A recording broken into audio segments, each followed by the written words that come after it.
ममता बनर्जी की बंगाली बनाम बाहरी वाली लड़ाई यूसुफ पठान पर आकर क्यों फंस गई? ममता बनर्जी का बंगाली बनाम बाहरी वाला दांव उल्टा पड़ने लगा है, बल्कि तगड़ा बैकफायर कर रहा है। बीजेपी ने ममता बनर्जी की मिसाइल का मुंह अब तृणमूल कांग्रेस की तरफ ही मोड़ दिया है और मोहरा बन रहे हैं बहरामपुर से टीएमसी सांसद यूसुफ पठान। यूसुफ पठान पश्चिम बंगाल में बीजेपी के निशाने पर तो हैं ही, गुजरात के बड़ोदरा में उनके मकान पर बुलडोजर एक्शन का भी खतरा मंडराने लगा है। बड़ोदरा नगर निगम ने यूसुफ पठान को निगम के प्लॉट से अतिक्रमण हटाने का नोटिस भेजा था, जिसके खिलाफ वो गुजरात हाईकोर्ट गए थे। हाईकोर्ट से यूसुफ पठान की अर्जी तो खारिज हो ही गई, अदालत ने नगर निगम को जमीन वापस लेने की हिदायत भी दे डाली। खास बात यह है कि निगम ने नोटिस उनको सांसद बनने के बाद भेजा था। अब तक तो ममता बनर्जी ही बीजेपी नेताओं को बाहरी बताकर हमला बोला करती थी, लेकिन अब बीजेपी टीएमसी नेता की कमजोर कड़ियों को खोज खोज कर हमला करने लगी है।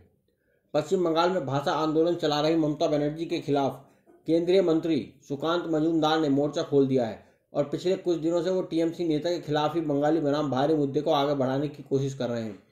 बीजेपी नेता सुकांत मजूमदार ने कहा है कि ममता बनर्जी की नीतियां पश्चिम बंगाल के स्थानीय लोगों के हितों के खिलाफ है और तृणमूल कांग्रेस बाहरी लोगों को बढ़ावा दे रही है।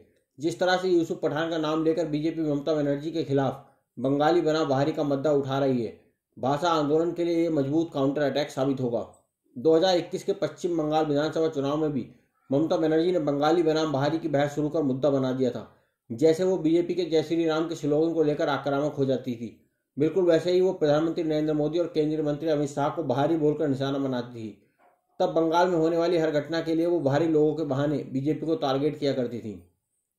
पश्चिम बंगाल बीजेपी के अध्यक्ष रहे सुकांतु मजूमदार ने उसी हथियार को ममता बनर्जी के मुंह की तरफ मोड़ दिया है। ममता बनर्जी के हाल के हमलावर तेवर और आंदोलन के जवाब में सुकांत मजूमदार ने कहा कि बंगाल को चलाने के लिए बंगाली तैयार हैं। कहते हैं, आपके जाने का समय आ गया है। आपने बंगालियों का जितना नुकसान किया है उतना बंगाल का किसी ने भी नुकसान नहीं किया है।